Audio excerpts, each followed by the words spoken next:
दिन ढलने से पहले मुंबई के पास मछली पकड़ने वाली एक छोटी नाव तट की तरफ बढ़ रही है, लेकिन नाव पर सवार लोग अपने बाप दादाओं की तरह मछली पकड़कर रोजी रोटी नहीं कमाते, बल्कि वो समंदर से रेत निकालते हैं बाल्टी भर भर कर।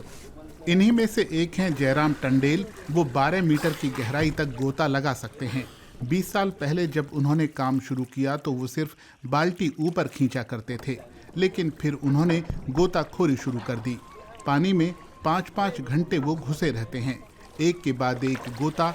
बचाव का कोई उपकरण नहीं और न ही ऑक्सीजन टैंक। काम खतरनाक है। अंदर के पाइप एक हाथ में बाल्टी। हम पानी में जाते हैं, एक हाथ में पाइप होता है, दूसरे में बाल्टी। अपनी टांगों से हम पाइप को पकड़ते हैं और बाल्टी से रेत खोदते हैं। फिर नाव पर मौजूद लोग बाल्टी को ऊपर खींचते हैं। मैं पाइप को थामे हुए बाहर आता हूँ, वे बाल्टी को नाव में पलट देते हैं और फिर वापस मुझे दे देते हैं और मैं दोबारा गोता लगाता हूँ। उड़ी में बाल्टी बदल दिया, फिर से अपने हाथ में देता है, फिर से लेके गए।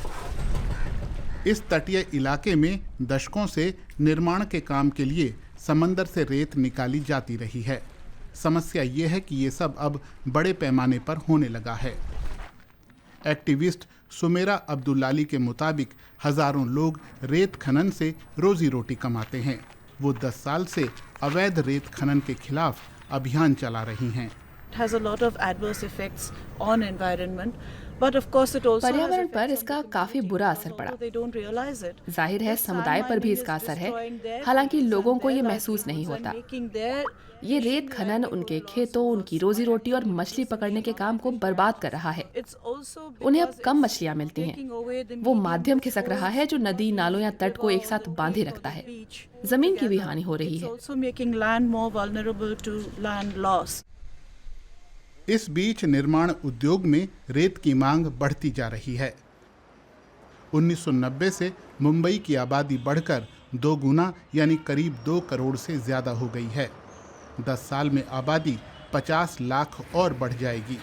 बढ़ती मुंबई को रेत की जरूरत है। मुंबई के पास रेत खनन पर रोक है, लेकिन अवैध कारोबार अरबों रुपये का है। इसीलिए सुमेरा का काम बहुत खतरनाक है। अवैध रेत खनन के खिलाफ बोलने के लिए उन पर 2 बार हमले हो चुके हैं, लेकिन वो चुप नहीं रहीं। मैं थोड़े समय के लिए अस्पताल में थी। उनका इरादा मुझे डराने का था कि मैं कुछ न बोलूं। मुझे लगा कि अगर कोई इसे इतनी गंभीरता से ले रहा है कि किसी को शारीरिक नुकसान पहुंचाने को भी तैयार है, खासकर एक महिला को, पूरे गांव के सामने, जहां लोग सब कुछ देखकर भी आंखें बंद किए हुए हैं, तो इसका मतलब बात कुछ और भी है।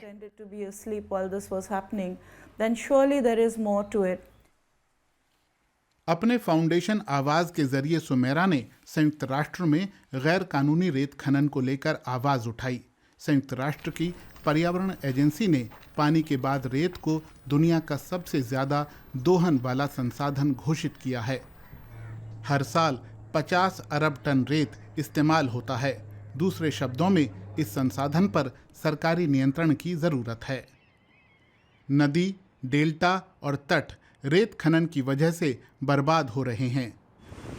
आईआईटी बॉम्बे में शोधकर्ता निर्माण उद्योग के लिए वैकल्पिक सामग्रियों का पता लगा रहे हैं। श्याम असोलेकर वर्षों से रेत के विकल्प की तलाश में हैं। अपने छात्रों के साथ मिलकर आखिरकार उन्होंने एक विकल्प खोजा है, दशकों पुराना कचरा। उस शोध का अच्छा नतीजा ये रहा कि हमें एहसास हुआ पुराना पड़ने के बाद जो कचरा बचा रहता है वो उपयोगी होता है। अगर हम कचरे के उन पुराने कूड़े के ढेरों की खुदाई करें जिन्हें हम भारत में लेगेसी लैंडफिल्स कहते हैं, तो उनका ठोस कचरा उसी लोकेशन पर आसानी से प्रोसेस किया जा सकता है और फिर उसे अलग अलग आकार के टुकड़ों में तोड़ा जा सकता है। रेत की तरह वो ठोस कचरा निर्माण स्थलों पर अलग अलग तरीकों से इस्तेमाल में आ सकता है।